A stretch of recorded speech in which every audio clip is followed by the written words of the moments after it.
बिस्मिल्लाहिर्रहमानिर्रहीम। अस्सलाम वालेकुम नाज़रीन, आप यूट्यूब चैनल देख रहे हैं। मैं इमरान खान हूँ। कुछ अपडेट्स मैं आपके साथ शेयर करता हूँ। एक तो आज लंदन में प्रोग्राम है और ये प्रोग्राम ह्यूमन राइट्स के हवाले से है। पाकिस्तान के अंदर जो हालात हैं उनके ऊपर बहुत सारे ओवरसीज़ पाकिस्तानी परेशान हैं। हम मिलकर कोशिश करते रहते हैं ताकि आलमी सतह पर आवाज़ उठाई जाए और जितना जो अपने तौर पर एफर्ट कर सकता है उन तमाम को एफर्ट करनी होगी और हम सब भी ये कोशिश करते हैं। आज इसी सिलसिले की एक कड़ी है। तो जो लोग बरतानिया में मौजूद हैं वो मेरी वीडियो सुन रहे हैं तो वो हमारे प्रोग्राम में शिरकत के लिए ज़रूर आए और लंदन में ये प्रोग्राम है। अब आ जाए नाजरीन, जो करंट अफेयर्स की बड़ी खबरें हैं इस वक्त तक के लिए। एक तो जो इस्लामाबाद वाला धमाका हुआ उसके बाद से लेकर अब तक मज़ीद कोई पेशरफ्त जो है वो शेयर नहीं की गई। कुछ लोग ये दावा कर रहे हैं कि जो लोग जाम बहक हुए उनकी तादाद ज़्यादा है और तादाद सही तरह बताई नहीं जा रही, जबकि सरकारी सतह पे इस चीज के बारे में अभी तक कोई तस्दीक नहीं हुई। ये दहशतगर्दी का एक बड़ा खौफनाक वाकया है। पहले तलाल चौधरी ने कहा कि इसमें किसी किस्म का कोई सिक्योरिटी का मसला नहीं था, यानी उन्होंने कहा ये सिक्योरिटी की नाकामी नहीं है। ये तलाल चौधरी ने कहा जो वजीर मुमलिकत बराए दाखिला है।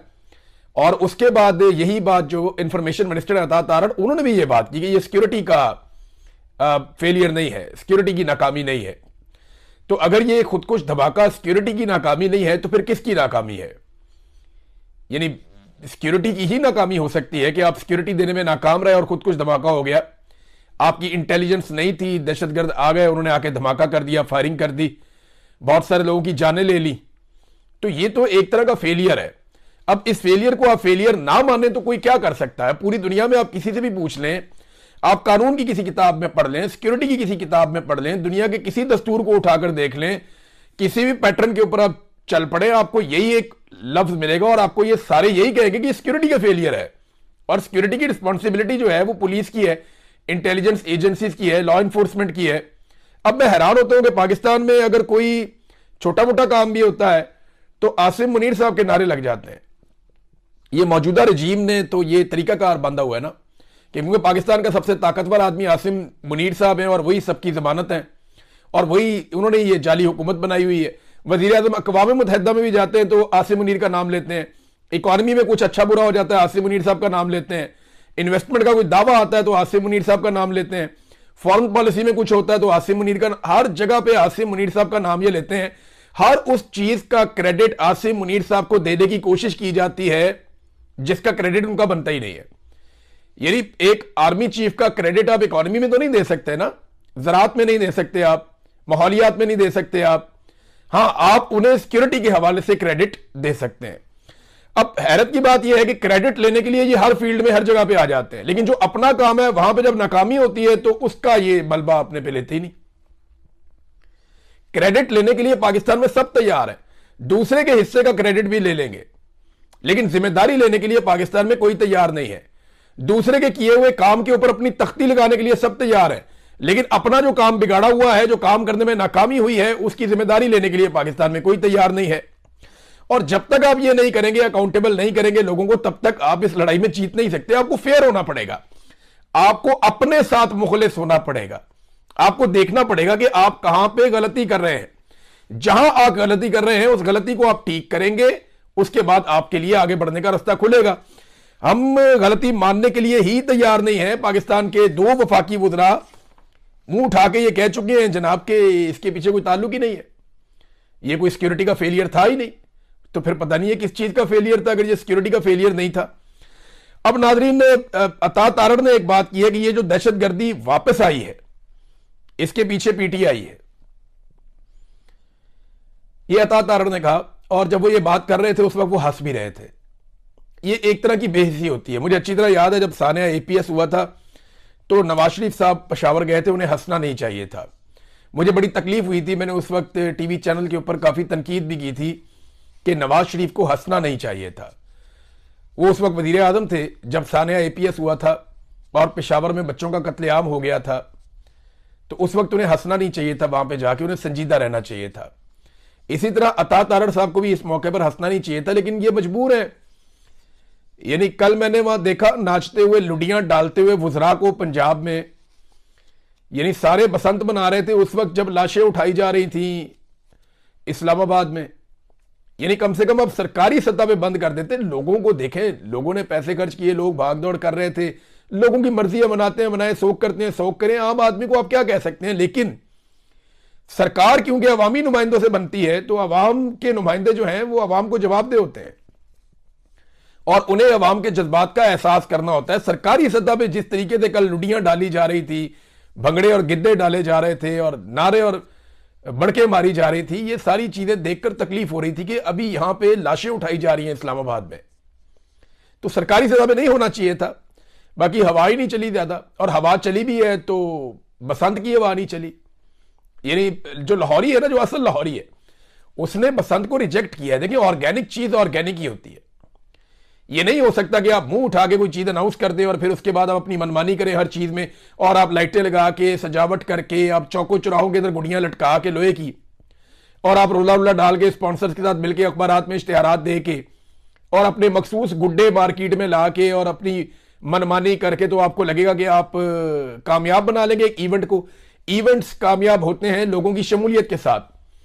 तो बड़ी माजरत के साथ लोगों की शमूलियत इस बसंत के अंदर वैसी नहीं थी जैसे माजी में होती थी। हाँ, लोग एक्साइटेड थे, बहुत सारे लोग, मेरे अपने दोस्त, बड़े करीबी दोस्त, वो बड़े एक्साइटेड थे। वो ये कह रहे थे कि यार बसंत आएगी, बड़े अरसे के बाद आएगी, देखेंगे। लेकिन फिर जिस तरीके से चीजों को महंगा किया गया, जिस तरीके से बसंत को कंट्रोल किया गया, वो हर आदमी जो है वो कंट्रोल तो नहीं होता कि जनाब आपने ये बार कोड है, ये वाली ये चीज है। आप ये उसूल तो आप जरूर रखें कि आप गैर कानूनी गुड्डी और डोर आप इस्तेमाल नहीं कर सकते, आप किसी के लिए खतरा नहीं बन सकते। लेकिन जिस तरीके से हुकूमत ने अपनी पकड़ दकड़ भी साथ साथ रखी हुई थी, मनपसंद लोगों को हर तरह की छूट थी, इन चीजों के साथ लोग फेडअप हो जाते हैं। लोगों को फिर आप जिम्मेदारी अगर बताते हैं तो साथ उन्हें आप इंजॉय भी करने दें। बहरहाल सरकार ने अपने तौर पे जो इंजॉयमेंट रखी थी वही हमें नजर आई है, और कोई इतने बड़े पैमाने पर गुड़ियां नहीं उड़ी। देखिए, लोग कह रहे हैं कि हवा नहीं चली, ये वाकई बात ठीक है कि हवा नहीं चली, इसकी वजह से भी बड़ा मुश्किल हो जाता है। बहुत तुनके मार मार के बंदों के कंधे और बाजू रह जाते हैं। बड़ी मुश्किल से हवा ना हो तो कोई बंदा थोड़ा बहुत गुड्डा ऊपर कर सकता है, ये होता ही नहीं है, बहुत मुश्किल होता है। लेकिन जब हवा चली है तब गुड़ियां उड़ी हैं। कुछ इलाकों में ऐसा लगा कि जैसे बसंत है, लेकिन बहुत सारे इलाकों में तो फील ही नहीं आई कि बसंत हो रही है। बहुत सारे इलाकों में ऐसे फील ही नहीं आई कि बसंत हो रही है। वो लोग कहते हैं जी हमारे तो यहां पे नॉर्मल एतवार के ऊपर इससे ज्यादा गुड्डी उड़ा करती थी। तो बसंत के ऊपर तो एक अजीब ही आसमान भर जाता था, वो वाला माहौल अभी तक तो देखने को नहीं मिला, मैं जब आपसे बात कर रहा हूं। अच्छा, मैं इससे पहले कि दहशतगर्दी वाले मामले पे और जो इंजीनियर मोहम्मद अली मिर्जा साहब के हवाले से मैंने एक आपको खबर दी थी, सोशल मीडिया पे बड़ा उनके बारे में रोला पड़ा हुआ है।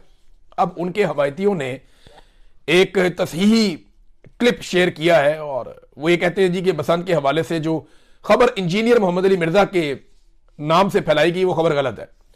तो ये जनाब उनके हमायती भी सामने आए, उन्होंने कहा नहीं जी ये गलत है। और दूसरी तरफ जो उनके मुखालिफिन है वो कह रहे हैं इंजीनियर साहब हमेशा ज्यादती करते हैं, ये भी उन्होंने किया है। तो देखें, डंडी तो मार देते हैं इंजीनियर साहब कई दफा, ये मैं जानता हूं। अब इस मामले में इंजीनियर साहब खुद ही बताएं कि हुआ क्या था।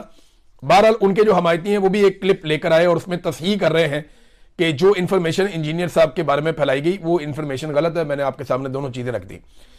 अब नाजरीन, ये जो दहशतगर्दी वापस आई है इसके पीछे पीटीआई है, ये अता तारड़ साहब कह रहे हैं, तो वाकई ठीक कह रहे हैं।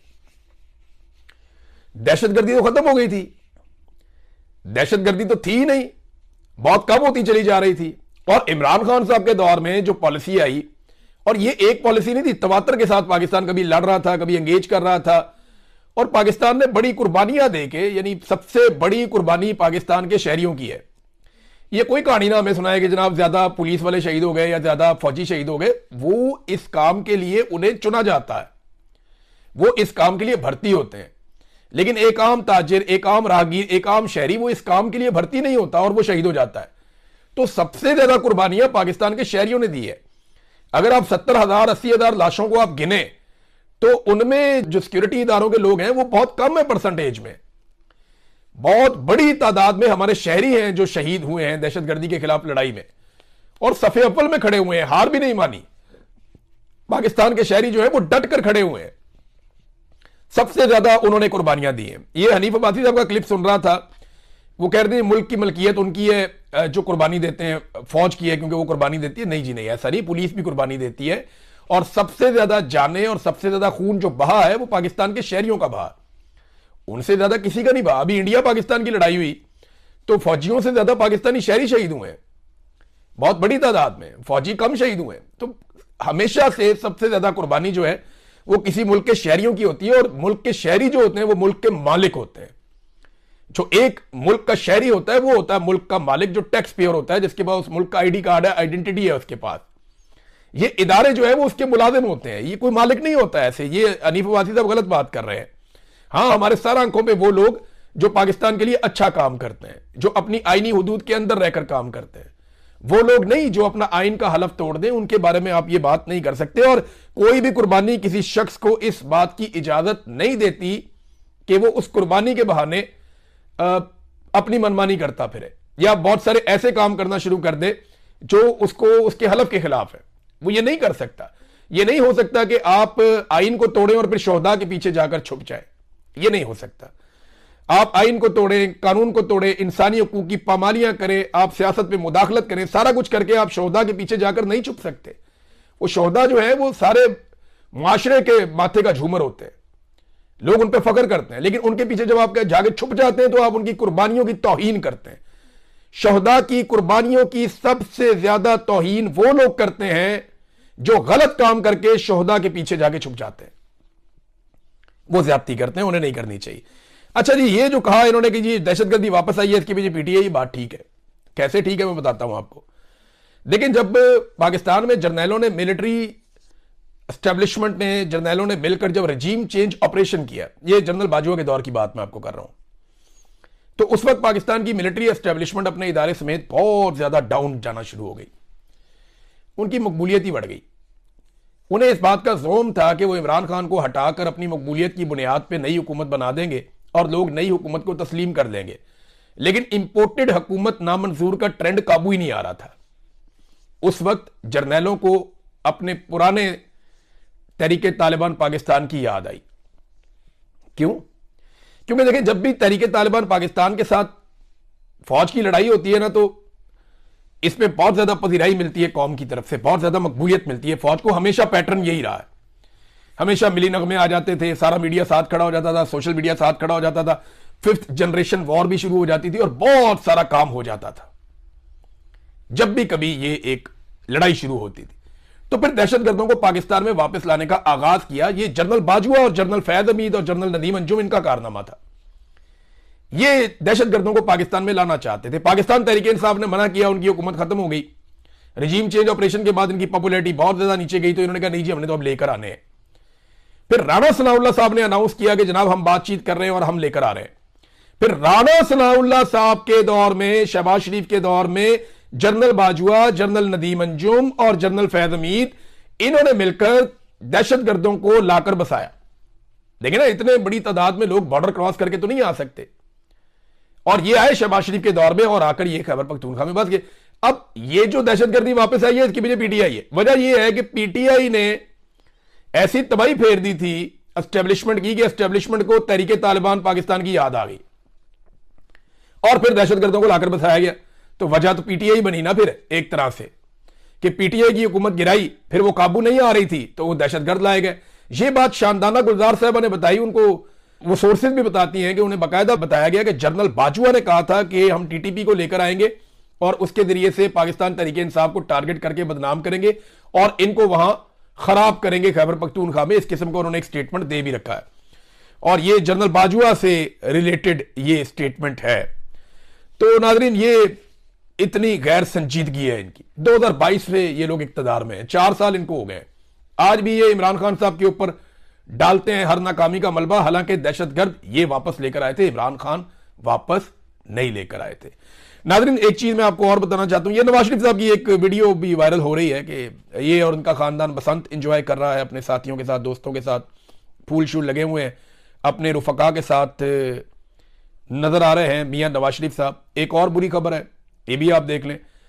ये पाकिस्तान में 2,85,00,000 बिजली इस्तेमाल करने वाले लोगों को, यानी ये सार्फिन 2,85,00,000 हैं, तो ये इतने मीटर हैं, घर बहुत ज्यादा बनते हैं। तो इतने बड़े पैमाने पर पाकिस्तान में बिजली इस्तेमाल करने वाले लोगों को 200 रुपए महाना से लेकर 675 रुपए महाना तक बिजली का फिक्स्ड चार्जेस जो है वो लगाए जा रहे हैं। आपका बिल आए या ना आए, बिजली इस्तेमाल करें या ना करें, आपने ये फिक्स्ड चार्जेस अपने बिल के अंदर देने हैं। आप बिजली इस्तेमाल करें, आप ना करें।